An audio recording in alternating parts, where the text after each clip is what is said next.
Happy New Year to all. Hello everyone. Welcome back to MB Classes Labor Law and HRM. Today we are diving into one of most critical conceptual topic Unit 3 UGC Net Code 55 syllabus, the consultant and client relationship. So why we understood this term? Because consultancy doesn't mean we hiring external personality. It means we change in organization development. It's about the organization development. So if you find out the previous year question, you find sometimes they ask as a sign process consultation model, sometimes NTA ask about the stages of relationship. So my goal today is simple. By end of this session, you just understand the psychology behind this relationship. What we will cover today: meaning of consultant-client relationship, model of consultation given by as a sign, and the process of consultation, and phases of relationship and ethical challenges. Firstly, we start with the definition of consultant. What is consultant-client relationship?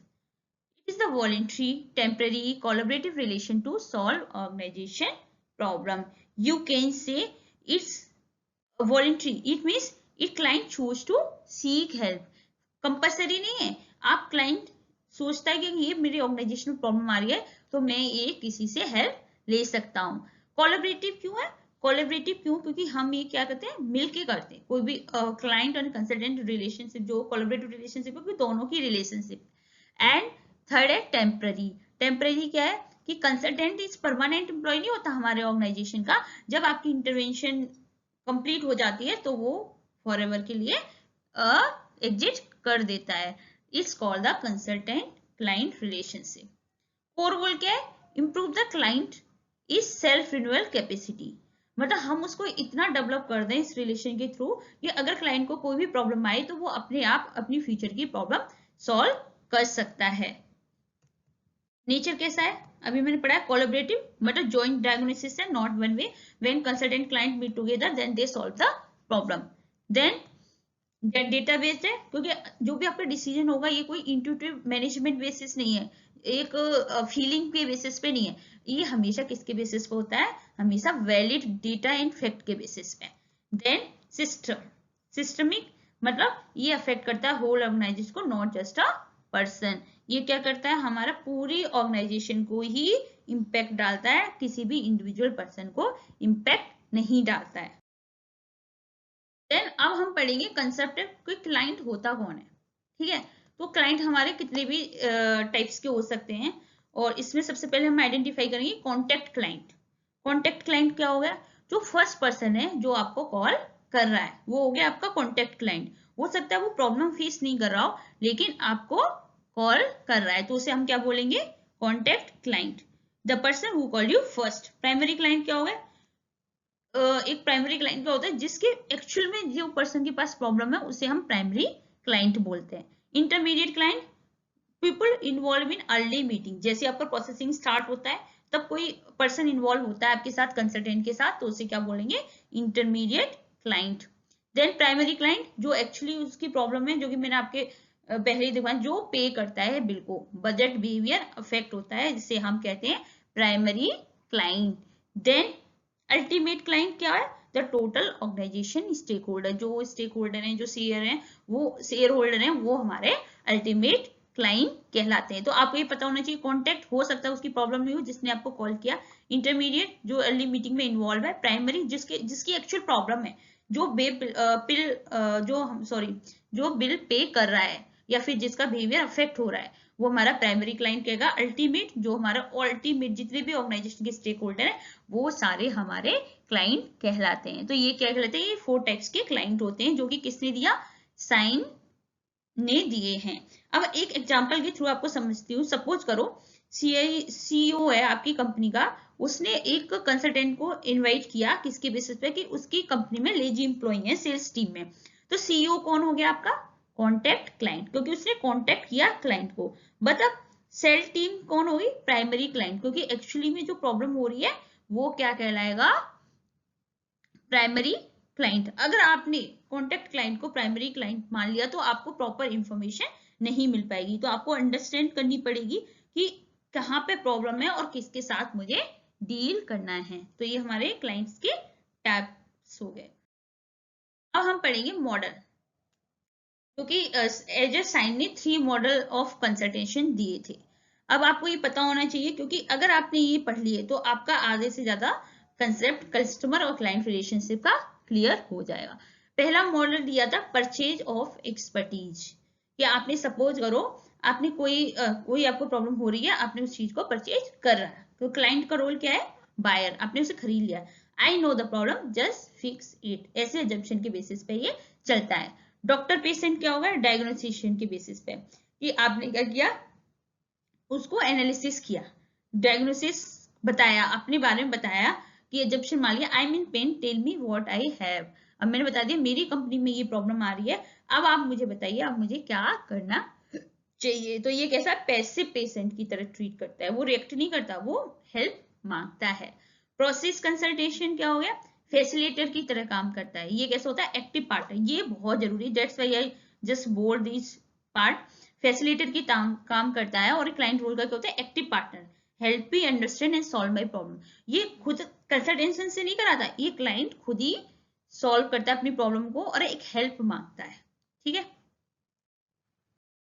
Next first we understand the purchase of expertise model.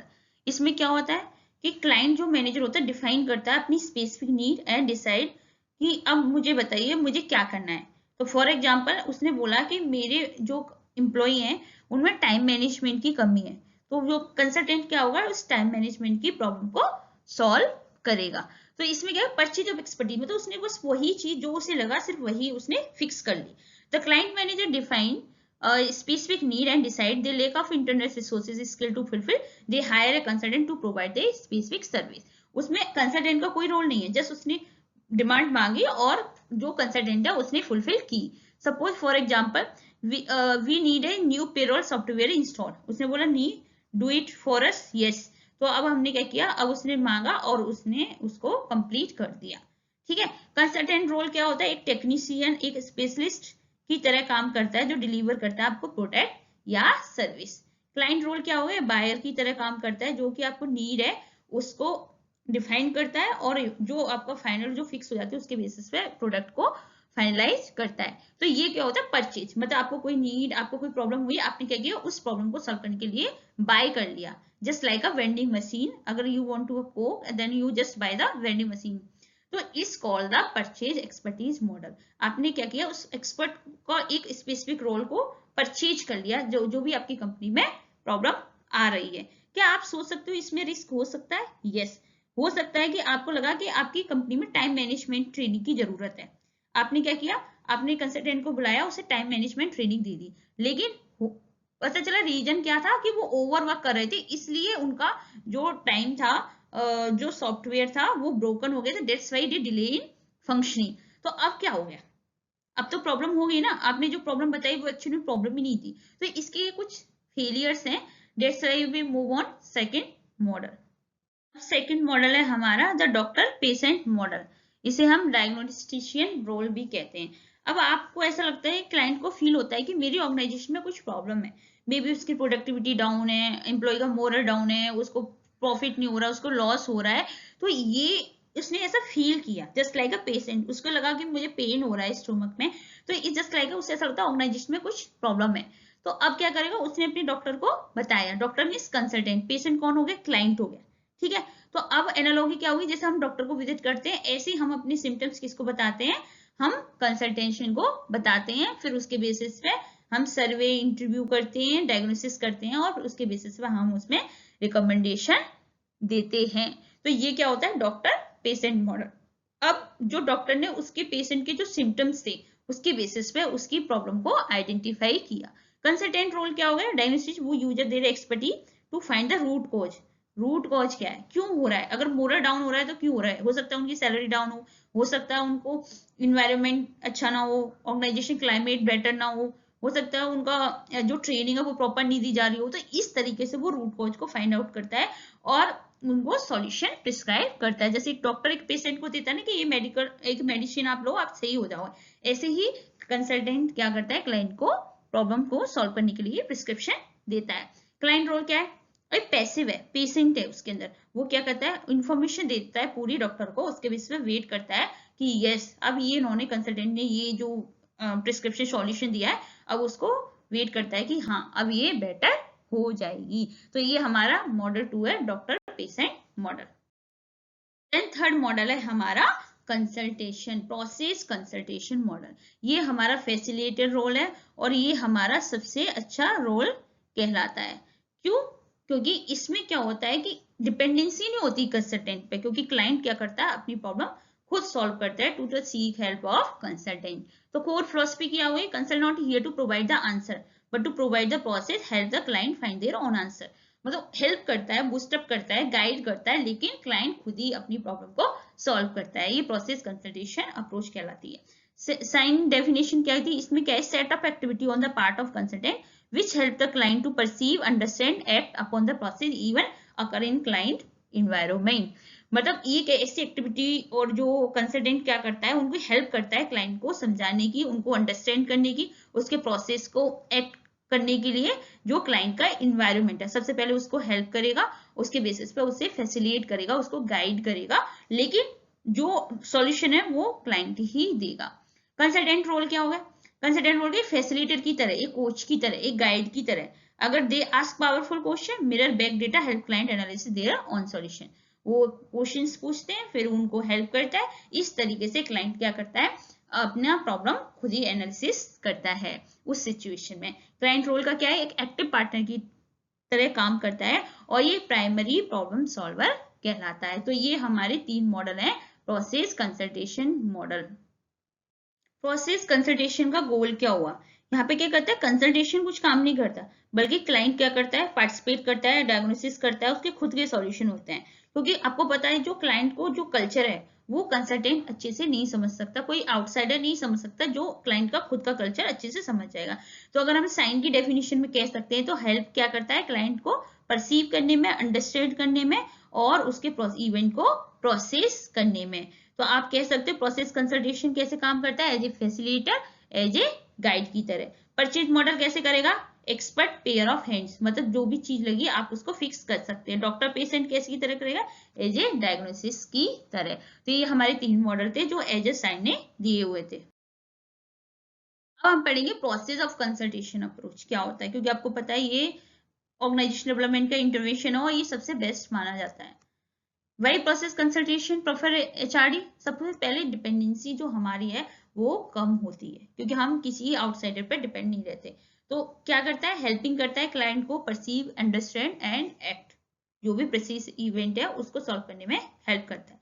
Then इसके principle क्या है, clients owns the problem. Okay, then why, हमें जरूरत क्यों है, क्यों, क्योंकि client know the culture better than the consultant. then client must live with the solution after the consultant leave। क्यों हम ये प्रोसेस कंसल्टेशन अप्रोच फॉलो करते हैं, क्यों, क्योंकि क्लाइंट को कल्चर अपना पहले कंसल्टेंट से बेटर पता है, और क्लाइंट क्या है उस सॉल्यूशन के साथ रहता है। कंसल्टेंट चला भी जाता है, फिर क्लाइंट क्या होता है, उसकी कैपेसिटी डेवलप हो जाती है कि फ्यूचर में अगर कोई प्रॉब्लम आए तो वो सॉल्व कर सकते। Stages of relationship, how we maintain a relationship in organization. First life cycle क्या होती है रिलेशनशिप की, पहला होता है हमारा एंट्री एंड कॉन्ट्रैक्टिंग। अब एंट्री एंड कॉन्ट्रैक्ट में क्या करोगे, यू डिफाइन एक्सपेक्टेशन, आपकी क्या एक्सपेक्टेशन है कि मेरे ऑर्गेनाइजेशन में ये प्रॉब्लम है और मुझे इनका ये सॉल्यूशन चाहिए जिससे मेरी प्रोडक्टिविटी इंप्रूव हो। साइकोलॉजिकल कॉन्ट्रैक्ट क्या हो गया, अनरिटन है, कोड एंड वैल्यू। जैसे अगर कोई ऑर्गेनाइजेशन में, आपके ऑर्गेनाइजेशन में कोई आउटसाइडर ज्वाइन किया है तो उसका साइकोलॉजिकल है, वो आपकी इन्फॉर्मेशन को कहीं भी लीक नहीं करेगी, एक अनरिटन कॉन्ट्रैक्ट होता है। देन आपका सेकंड है data collection and diagnosis. Data collection diagnosis में क्या किया आपने, इंटरव्यू और सर्वे के थ्रू आपने डेटा कलेक्ट किया। देन फीडबैक, अब आपने जो कंसल्टेंट ने जो डेटा कलेक्ट किया, अब उसने क्या किया, वो एक तरह का आपने क्लाइंट से फीडबैक लिया कि जो मैंने डेटा कलेक्ट किया क्या ये प्रॉपर सही है या नहीं है, जो आप डेटा कलेक्ट कर रहे हो ये प्रॉपर सही है या नहीं। मतलब ये जॉइंटली है, करता तो क्लाइंट के सारे काम है, पर कंसल्टेंट क्या होता है, उसे हेल्प कराता है। ठीक है, देन आपने एक्शन प्लानिंग, अब उन्होंने क्या किया, एक इंटरवेंशन डिजाइन किया दोनों ने मिलकर, कंसल्टेंट एंड क्लाइंट ने। देन उसने इंटरवेंशन किया, मतलब इंटरवेंशन मीन्स उसने इम्प्लीमेंटेशन किया, मतलब उसने एग्जीक्यूट कर दिया। After that evaluation and termination, this is a crucial, we must plan to leave, we must evaluate if the client can now solve the problem on their own। अब क्या हुआ, अब उन्होंने क्या किया, इवेल्युएट किया, यस प्रॉपर है। अब क्या करेगा, जो कंसल्टेंट है वो क्या करेगा, उस कंपनी को, ऑर्गेनाइजेशन को लीव कर जाएगा और डिपेंडेंसी उसकी धीरे धीरे कम हो जाएगी क्लाइंट की, क्योंकि उसे अपने आप प्रॉब्लम सॉल्व करना आ गया। अगर फ्यूचर में कोई भी प्रॉब्लम होती है वो खुद ही सॉल्व करेगा। Then what is ethical challenges and pitfall? First issue is in relationship. Dependency क्या आती है, आपको पता है कस्टमर क्लाइंट है, दो पीपल है, अगर दो people work together then of course they have a problem in their relationship and they have also solution in their relationship. तो अगर हम अब इसमें क्या करें, क्या क्या एथिकल चैलेंजेस आते हैं। सबसे पहले डिपेंडेंसी। अब आपको क्या करता है कि क्लाइंट को हर एक स्मॉल डिसीजन के लिए कंसल्टेंट को बुलाना पड़ता है। तो ये हम क्या हुआ, हमारी ऑर्गेनाइजेशन किसके ऊपर डिपेंड हो गई, कंसल्टेंट्स के ऊपर डिपेंड हो गई। दूसरा है स्कोप क्रीप। अब प्रोजेक्ट क्या होता है, एक्सपेंड हो जाता है विदाउट न्यू अग्रीमेंट, कोई अग्रीमेंट नहीं होता, धीरे धीरे क्या होता है जब आप उसमें करते हो तो उसका स्कोप बढ़ता जाता है।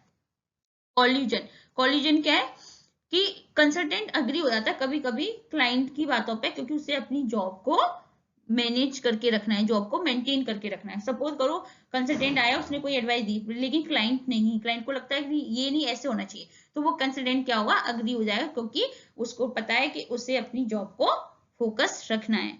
तो अब ये क्या है, अनएथिकल है ना, कोई एक्चुअल जो प्रॉब्लम का सॉल्यूशन था वो तो आपने दिया नहीं, तो इस तरह का ये कॉलिजन अराइज होता है। Then confidentiality.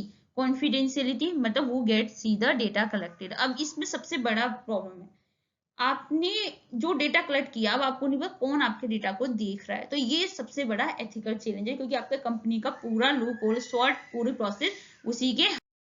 अब आपको इसमें मेन में क्या है, अगर आपको कभी प्रोसेस कंसल्टेशन पूछा जाता है तो आपको सबसे पहले क्या करना है, ये हमेशा ऑर्गेनाइजेशन डेवलपमेंट की इंटरवेंशन है। और एक चीज, इसका गोल क्या है, प्रॉब्लम को फिक्स करना नहीं है, इसका इंप्रूव करना है क्लाइंट की एबिलिटी को, कि जो भी फ्यूचर में प्रॉब्लम आए आप उसे रिमूव कर सकते हो। रिलेशनशिप कैसा है कस्टमर क्लाइंट का, एक एथिकल होना चाहिए, एक बाउंड्री होनी चाहिए जिसमें डिपेंडेंसी कम से कम होनी चाहिए। और आपका एक, अगर कोई क्लाइंट को कोई प्रॉब्लम नहीं आती है, कोई प्रॉब्लम समझ में नहीं आ रही है, तो आप कंसल्टेंट से कर सकते हो, लेकिन आपको एक साथ मिलके ही उस प्रॉब्लम को सॉल्व करना होता है। तो ये हमारा रहा कस्टमर कह सकते हैं या कंसल्टेंट एंड क्लाइंट रिलेशनशिप, जो कि एचआरडी यूनिट 3 का एक बहुत इंपॉर्टेंट टॉपिक है। और अगर आपको ये वीडियो अच्छी लगी हो तो शेयर करिएगा, लाइक करिएगा, सब्सक्राइब करिएगा। अब हम नेक्स्ट टॉपिक में पढ़ेंगे यूनिट 3 के एचआरडी के।